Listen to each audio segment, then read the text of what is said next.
People, नमस्कार सभी को।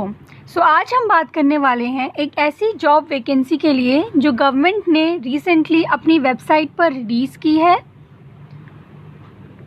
और ये वैकेंसीज़ हैं professor, associate professor and assistant professor के लिए।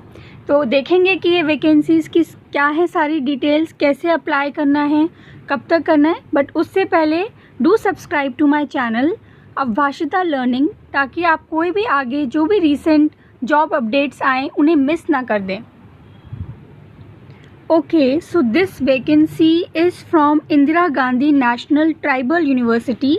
ये vacancy Indira Gandhi national tribal university की तरफ से आई है।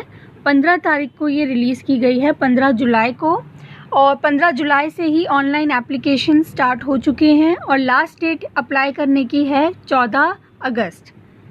लास्ट डेट जब तक आपकी एप्लीकेशंस हार्ड कॉपी में IGNTU के पास पहुंच जानी चाहिए वो है 21 अगस्त 2023। पर उससे पहले बात कर लेते हैं कि ये वैकेंसीज़ किस सब्जेक्ट्स में आई हैं। वैकेंसीज़ हैं प्रोफेसर के लिए, एसोसिएट प्रोफेसर के लिए और असिस्टेंट प्रोफेसर के लिए। यहाँ पर मुझे दिख रहा है ancient Indian history, culture and archaeology. यहाँ पे असिस्टेंट प्रोफेसर के लिए एक पोस्ट आई है। बायोटेक्नोलॉजी के में एसोसिएट प्रोफेसर की 2 पोस्ट हैं, असिस्टेंट प्रोफेसर की भी 2 हैं, एसोसिएट प्रोफेसर और असिस्टेंट प्रोफेसर की एक पोस्ट आई है।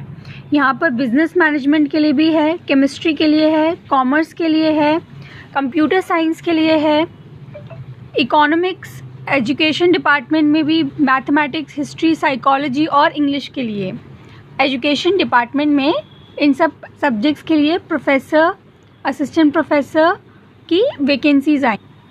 इंग्लिश एंड फॉरेन लैंग्वेजेस में भी यहाँ पे असिस्टेंट प्रोफेसर की 2 वैकेंसीज़ हैं। EVS के लिए है, ज्योग्राफी के लिए है, Hindi, history, home science, in fact journalism and mass communication में भी एक वैकेंसी, यहाँ पे एक पोस्ट जो है वो आई है। लिंग्विस्टिक्स में है, मैथमेटिक्स में है, नर्सिंग में है, परफॉर्मिंग आर्ट्स में है, फिज़िकल एजुकेशन में है, फिज़िक्स में है, सोशल वर्क, योगा, जूलॉजी जैसे बहुत सारे सब्जेक्ट्स, टोटल 36 सब्जेक्ट्स के लिए यहाँ पर असिस्टेंट प्रोफेसर, एसोसिएट प्रोफेसर और प्रोफेसर की ये बैकलॉग वैकेंसीज़ के अगेंस्ट ये पोस्ट निकाली गई हैं।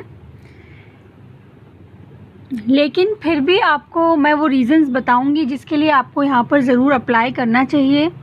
एक तो this is a very good opportunity for young people seeking a profession in the teaching field. उसके बाद यहाँ पर पे स्केल बहुत अच्छा है, मतलब जितने भी पीरियड के लिए ये लोग आपको रखेंगे उसमें आपको ये बहुत अच्छा पे करने वाले हैं। And that is you can see कि प्रोफेसर का यहाँ पर पे लेवल 14 है, समथिंग 1,50,000 के अराउंड, एंड एसोसिएट प्रोफेसर के लिए पे लेवल 13A है और असिस्टेंट प्रोफेसर के लिए यहाँ पर पे लेवल 10 है।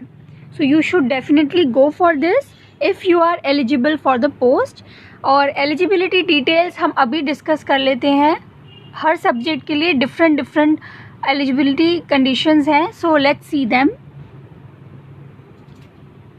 सो क्वालिफिकेशंस एंड एक्सपीरियंसेस में यहाँ पर प्रोफेसर के लिए इन सारे सब्जेक्ट्स में business management, chemistry, computer science, geography, home science, journalism and mass communication, mathematics, physical education, museology के लिए भी है यहाँ पर, and human rights, psychology, social work and zoology में अगर आपको प्रोफेसर के लिए अप्लाई। तो यहाँ पर 2 क्राइटेरिया है।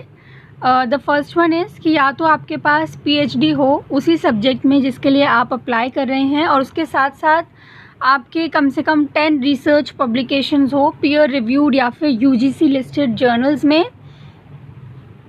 और 120 का यहाँ पर रिसर्च स्कोर भी मांगा गया है, जिसकी डिटेल्स आप अपेंडिक्स 2 में चेक कर सकते हो। उसके साथ साथ यहाँ पर 10 इयर्स का टीचिंग एक्सपीरियंस भी मांगा गया है, यानी कि PhD के साथ साथ आपके पास 10 इयर्स का टीचिंग एक्सपीरियंस भी होना चाहिए किसी यूनिवर्सिटी या कॉलेज में। एज असिस्टेंट प्रोफेसर या एसोसिएट प्रोफेसर, जिसके लिए भी आप अप्लाई कर रहे हैं,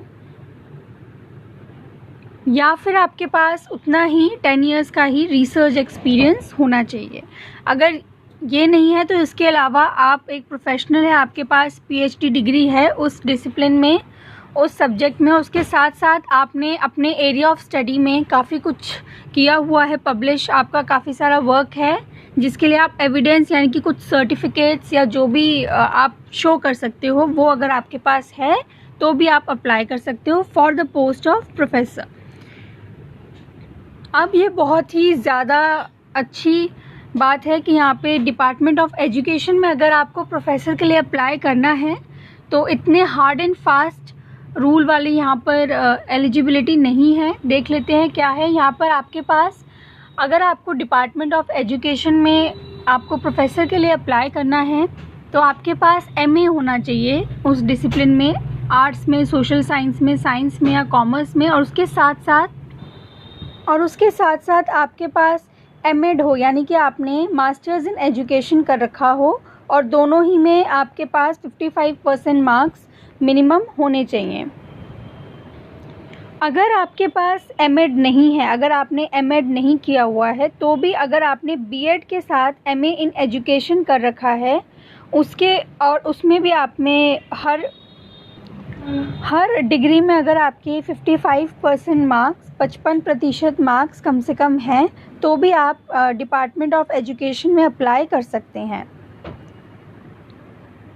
इसके अलावा आपके पास पीएचडी डिग्री होनी चाहिए जिसमें आपने अपना वर्क पब्लिश कर रखा हो, कम से कम 10 रिसर्च पब्लिकेशंस में, और इसके साथ आपसे जो है 120 रिसर्च स्कोर भी मांगा गया है। इसके साथ आपके पास 10 इयर्स का टीचिंग एक्सपीरियंस भी अगर है, असिस्टेंट प्रोफेसर, एसोसिएट प्रोफेसर या एज अ रिसर्च एक्सपीरियंस भी अगर आपके पास है तो भी आप अप्लाई कर सकते हैं। इसी तरह पूरी डिटेल्ड एडवर्टीज़मेंट में आपको हर सब्जेक्ट के लिए जो है रिक्वायर्ड क्वालिफ़िकेशंस और एलिजिबिलिटी आपको डिटेल दिख जाएंगी। अपनी एलिजिबिलिटी मेक श्योर करने के बाद ही आप इसके लिए अप्लाई करिएगा। ऐसे हर उसके लिए दी हुई है। उसके बाद मोड ऑफ सिलेक्शन की बात कर लेते हैं, और कहीं पर आप यहाँ पे ध्यान से देखना, आपको IGNTU यूनिवर्सिटी की वेबसाइट का लिंक कमेंट सेक्शन में मिल जाएगा। वहाँ जाकर आप जो है इस रिक्रूटमेंट की एडवर्टीज़मेंट डाउनलोड करके अपनी डिटेल्ड क्वालिफ़िकेशंस और रिक्वायरमेंट्स पढ़ सकते हैं। यहाँ पे किसी पोस्ट के लिए नेट भी मांगा हुआ है, सो मेक श्योर कि आप पूरी तरीके से पहले देख लो कि आप एलिजिबल हो, उसी के बाद आप अप्लाई करना। मोड ऑफ सिलेक्शन की बात कर लेते हैं। तो यहाँ पर आपका एकेडमिक स्कोर के अकॉर्डिंग आपको शॉर्टलिस्ट करके इंटरव्यू के लिए बुलाया जाएगा। एकेडमिक स्कोर जो है वो एक मेरिट प्रिपेयर की जाती है, जितने भी कैंडिडेट्स अप्लाई करेंगे और रिक्वायरमेंट्स के अकॉर्डिंग उस डिग्री में उनके कितने मार्क्स थे उसके हिसाब से एक स्कोर दिया जाता है और उसके हिसाब से मेरिट बनती है। उसी मेरिट के अकॉर्डिंग आपको इंटरव्यू के लिए बुलाया जाएगा। उसके बाद इंटरव्यू में जो फाइनल मार्क्स आपके होंगे उसी के अकॉर्डिंग आपका सिलेक्शन होगा। अब बात कर लेते हैं कि यहाँ पर आपको अप्लाई कैसे करना है। आप जा सकते हैं IGNTU की ऑफिशियल वेबसाइट पर, और वहाँ पर जाकर आपको नीचे एडवर्टीज़मेंट में मिल जाएगा रिक्रूटमेंट, और उसी के नीचे वहाँ पर उन्होंने एक लिंक दिया है अप्लाई करने का। और जब आप उस लिंक को क्लिक करेंगे तो आपको CU चयन पोर्टल पर वो रीडायरेक्ट कर देगा, और वहाँ से जाकर आपको इसके लिए ऑनलाइन अप्लाई करना है। अब एप्लीकेशन की प्रोसेसिंग फ़ीस क्या है। एप्लीकेशन के लिए अगर आप UR OBC या EWS कैटेगरी से हैं तो आपको 1000 रुपीज़ देने होंगे, लेकिन अगर आप SC ST PWD या फिर आप ट्रांसजेंडर हैं और वुमेन कैंडिडेट्स के लिए यहाँ पर कोई भी फ़ीस नहीं है। फ़ीस एग्जेम्प्टेड की गई है यहाँ पर वुमेन, ट्रांसजेंडर, SC ST और PWD कैंडिडेट्स के लिए। और फ़ीस फिल करने के बाद ही आप उस एप्लीकेशन का प्रिंट आउट निकलवा के स्पीड पोस्ट से आप उस IGNTU का जो इन्होंने यहाँ पर पूरा फॉर्मेट दे रखा है एक एनवेलप में डालकर आप वहाँ पर भिजवा देंगे। और अगर वो 21 अगस्त से पहले पहले पहुँची तभी आपकी एप्लीकेशन को कंसिडर किया जाएगा। सो हरी आप, जिन्हें अप्लाई करना है तो आप इसके लिए अप्लाई ज़रूर करें। और पे लेवल भी बहुत अच्छा है।